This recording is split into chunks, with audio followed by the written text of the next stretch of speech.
தமிழ்நாட்டின் வளர்ச்சிப் பயணத்தில் ஒருவரையும் பின்தங்க விடமாட்டோம், வெல்வோம் ஒன்றாக. கரூர் கூட்ட நெரிசல் வழக்கில் சிபிஐ விசாரணைக்கு ஆஜராக தாவேக தலைவர் விஜய் தனி விமானத்தில் டெல்லி செல்கிறார். அந்த காட்சிகளை பார்க்கலாம்.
கூடுதல் தகவல்களை செய்தியாளர் மணிகண்டன் வழங்கிட கேட்கலாம். மணிகண்டன், வணக்கம்.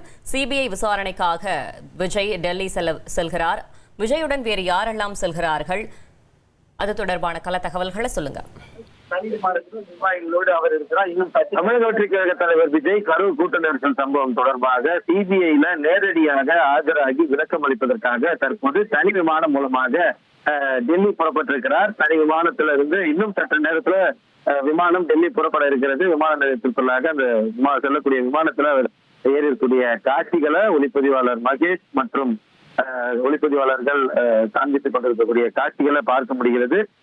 நேரடியாக நீலாங்கரை இல்லத்திலிருந்து 6:30 மணி அளவுல புறப்பட்டு 7 மணி அளவுல விமான நிலையம் வந்தடைந்த தமிழக வெற்றி கழக தலைவர் விஜய் கிட்டத்தட்ட 40 நிமிடங்கள் காத்திருந்ததை பார்க்க முடிகிறது. அந்த ஏடிசி கிளியரன்ஸ் என்பவர்கள் புதிய முறையில அந்த கிளியரன்ஸ் கிடைப்பதற்காக 40 நிமிடங்கள் பொறுத்திருந்து இப்போது அந்த விமானத்துல ஏறியிருக்கிறார். இன்னும் சிறிது நேரத்துல 2 மணி நேரம் பயணம் இருக்கிறது. இன்னும் சிறிது நேரத்துல விமானம் சென்னையிலிருந்து டெல்லி புறப்பட இருக்கிறது. 2 மணி நேரம் 50 நிமிடம் டிராவல் செய்து 10 மணி அளவுல அவர் டெல்லி விமான நிலையத்தை சென்றடைவார் என எதிர்பார்க்கப்படுகிறது. ஏற்கனவே கட்சி சார்பில் அவருக்கு உரிய பாதுகாப்பு அளிக்க மின்னஞ்சல் மூலமாக மனு செய்யப்பட்டிருக்கிறது. அந்த அளவுல உரிய பாதுகாப்புடன் அவர் சிபிஐ அலுவலகம் அழைத்து செல்லப்படுவார். அந்த அளவுல இன்று ஒரு நாளைக்கு மட்டுமே சம்பளம் இருக்கக்கூடிய நிலையில நாளையும் அவர் டெல்லியில இருக்கக்கூடிய சிபிஐ அலுவலகத்துல விசாரணைக்காக அழைக்கப்படுவதற்கான வாய்ப்பு இருப்பதாக தெரிவிக்கப்படுகிறது. அவருக்கு பயண திட்டமும் கூட 2 நாளுக்கு திட்டமிடப்பட்டிருக்கிறது. நாளை மாலை சென்னை வரும் அளவுலதான் அவருக்கு பயண திட்டமும் இருக்கிறது. இந்த சிபிஐ விசாரணையை பொறுத்தவரையில முக்கியமான ஒரு ஐ விட்னஸாக இருக்கிறார். ஏனென்றால் பேருந்தின் மீது இருந்த ஒரு நபராகவும் அவருக்கு ஒரு இன்க்ளூசிவ் பாயிண்ட்ல இருந்து ஒரு காட்சிகள் தெரிந்திருக்கும். அந்த அளவுல இந்த சம்பவத்தின் போது எந்த மாதிரியான காட்சிகளை அவர்கள் பார்த்தார் என்பது குறித்து விசாரிப்பதற்கான வாய்ப்பு இருக்கிறது. ஏற்கனவே அந்த சம்பவத்துல பாதிக்கப்பட்டவர்கள், சம்பவத்துல பாதிக்கப்பட்டு உயிரிழந்தவர்கள் குடும்பத்தினர் என 200க்கும் மேற்பட்டவர் இடம் விசாரணை நடைபெற்றிருக்கக்கூடிய நிலையில அந்த தரவுகளும் இவர் சொல்லக்கூடிய தரவுகளும் சரியாக இருக்கிறதா என்பதை ஒத்து பார்ப்பார்கள். அது மட்டுமல்லாமல் ஏற்கனவே அந்த கூட்ட நெரிசல் சம்பவத்தின் போது அவரது செக்யூரிட்டியாக இருக்கக்கூடிய பர்சனல் செக்யூரிட்டி கூட்டம் அதிகமாக இருக்கிறது என்பதை தெரிவிப்பதை காணொலிகள் மூலமாக பார்த்திருந்தோம். இருந்தும் ஏன் தொடர்ந்து அந்த பிரச்சாரம் நடத்தப்பட்டது, எந்த அளவுல அந்த பாதிப்புகளை அவர் உணர்ந்திருந்தார், எந்த மாதிரியான காட்சிகளை பார்த்தார் என பல தரப்பு கேள்விகள் அவரிடம் முன்வைக்கப்படும். ஏனென்றால் பர்சனலாக லயபிலிட்டிய அவர் ஏற்றுக்கொள்ள வேண்டிய சூழல் இருக்கிறது. ஒரு கட்சி தலைவராக அவரை பார்ப்பதற்காக கூடிய கூட்டம் என்பதால இந்த பர்சனல் லயபிலிட்டி என்ற அடிப்படையில தான் விட்னஸ் என்ற அடிப்படையில சட்ட வரைமுறைகளுக்கு உட்பட்டு சம்மன் அனுப்பப்பட்டிருக்கிறது.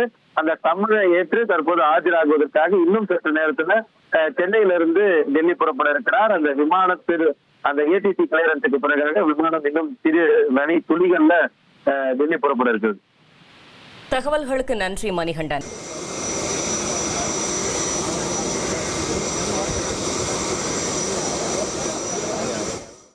கரூர் சம்பவம் வழக்கில் சிபிஐ விசாரணைக்கு டெல்லி செல்கிறார் தாவேக தலைவர் விஜய். விமானம் புறப்படும் காட்சிகளை நாம் தற்போது பார்த்துக் கொண்டிருக்கிறோம்.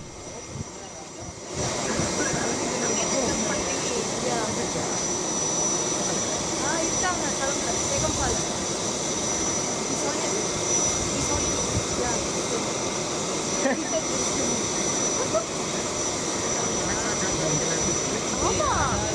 அவங்க கேமரால பிஸியா இருக்காங்க.